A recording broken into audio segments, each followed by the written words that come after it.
E aí, pessoal, boas-vindas a mais uma explicação detalhada aqui com a gente. Hoje a gente vai falar sobre o que realmente define o destino de qualquer grande negócio, a tomada de decisão ética.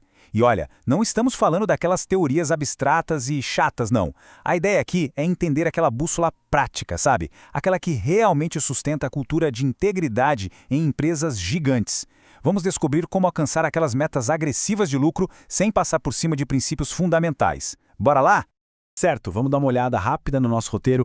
A gente vai passar por 6 etapas fundamentais: a bússola do mercado, os fundamentos da honra, os 3 filtros de decisão, a ética na prática, um estudo de caso bem tenso sobre uma meta impossível e, para fechar o pacote, o novo paradigma profissional.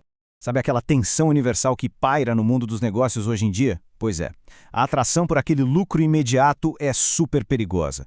O mercado exige uma velocidade absurda e os balanços, eles cobram resultados agressivos a todo momento. Mas é exatamente essa pressão esmagadora que acaba criando pontos cegos terríveis que podem destruir uma empresa de dentro para fora. O grande perigo é que aquele sucesso de hoje, se for conquistado sem integridade, vira semente da destruição da empresa amanhã. Loucura, né? Então, como a gente define esse conceito na prática do dia a dia? A tomada de decisão ética não é, de jeito nenhum, um obstáculo para a receita. Na verdade, é o processo de avaliar as alternativas e ter a habilidade estratégica de dizer não para um ganho financeiro imediato se ele violar a dignidade humana ou bater de frente com a lei. Pensa assim, um lucro que custa a saúde de uma equipe inteira é, no fim das contas, um baita prejuízo disfarçado. Ponto 1. A bússola do mercado. Para entender de onde isso vem, a gente precisa voltar lá no grego antigo, na palavra ethos, que significa caráter. Mas a verdade é que a ética de negócios moderna ganhou força para valer depois daquelas catástrofes corporativas gigantescas, tipo o escândalo da Enron. Aqui no Brasil a coisa ficou muito séria com a lei anticorrupção e com as atualizações da norma NR1. E aqui tem um detalhe que é literalmente um divisor de águas. A saúde mental no ambiente de trabalho passou a ser uma obrigatoriedade legal. Não é mais só um bônus ou algo legal de se ter, é a lei. Indo para o ponto 2, os fundamentos da honra.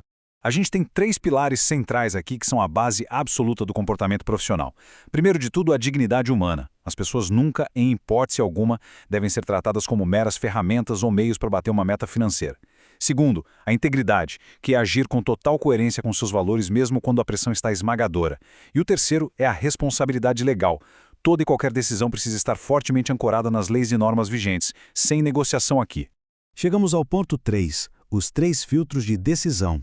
O primeiro filtro é o mais direto e objetivo de todos, a legalidade. Diante de qualquer decisão difícil, a primeiríssima pergunta a se fazer é: essa ação é permitida por lei? Ela está em conformidade com as normas de segurança do trabalho, como a NR1? É absolutamente crucial entender o peso real disso. Ignorar esse filtro de legalidade é basicamente mandar um convite aberto para penalidades financeiras pesadas, processos judiciais e até interdições. O segundo é o filtro da reciprocidade, e esse é uma provocação daquelas para a consciência de quem lidera. É a famosa regra de ouro do mundo corporativo. Será que um profissional gostaria de estar recebendo as consequências dessa exata decisão? Se os papéis fossem invertidos, isso ainda pareceria justo? Esse filtro é fantástico porque ele revela na hora, sem enrolação, se uma meta é sustentável ou simplesmente predatória. E para fechar esse trio, a gente tem o filtro da publicidade. É o teste de estresse máximo da transparência. É só imaginar o seguinte: haveria algum desconforto se essa decisão fosse parar na capa de um grande jornal amanhã? Ou tentar explicar a lógica por trás dessa escolha num almoço de família no domingo? Se der aquele frio na barriga e um desconforto em expor os detalhes, bingo, a decisão não é ética. Uma reputação leva anos, às vezes décadas, para ser construída, mas basta uma manchete ruim para destruir o pacote completo. Seção 4 agora. Ética na prática.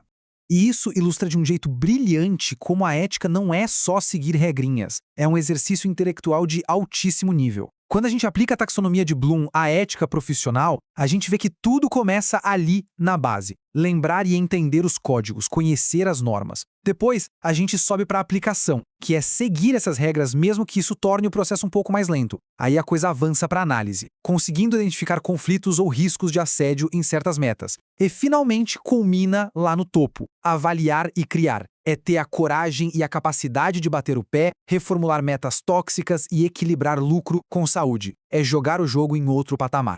Ponto 5. Nosso estudo de caso, que chamamos de a meta impossível. Imaginem um cenário de altíssima pressão. A alta gestão chega e exige turnos de 12 horas por dia, sem nenhuma folga, durante 2 meses inteiros. Objetivo: bater uma meta de lucro gigantesca. Só que tem um detalhe. A equipe já está dando sinais super óbvios de esgotamento. A promessa é aquele lucro imenso a curtíssimo prazo, mas o preço a pagar é o burnout iminente de todo mundo. É exatamente aquela tentação perigosa de priorizar a vitória financeira de hoje e simplesmente ignorar o bem-estar humano. E aqui a gente vê um contraste absolutamente brutal. De um lado, a decisão sem ética. O gestor vai lá, usa o medo e bate a meta na base da ameaça. O lucro até entra hoje, mas amanhã a equipe entra em colapso total, chove em processos trabalhistas e a reputação da empresa vai para o ralo, o famoso barato que sai caríssimo. Do outro lado, a decisão ética. O líder usa dados de forma inteligente para contestar o pedido. Ele prova para a diretoria que violar as normas vai gerar prejuízos incalculáveis lá na frente. O prazo é recalculado e a ética literalmente protege o patrimônio financeiro e moral da empresa. É uma diferença de mentalidade absurda.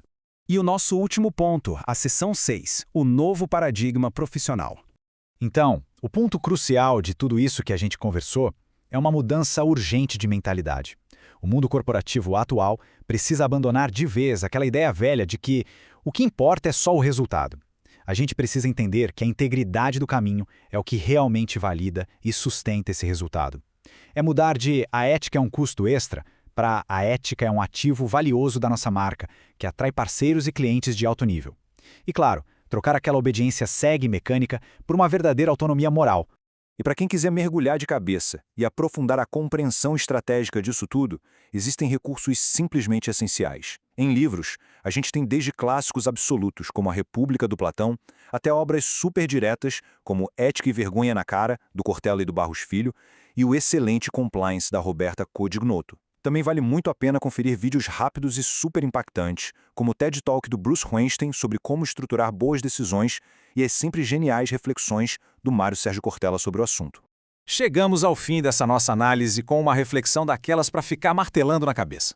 Quando a pressão pelos resultados inevitavelmente aumentar, porque ela sempre aumenta, as carreiras e as empresas estarão sendo construídas sobre uma rocha super sólida ou sobre areia movediça.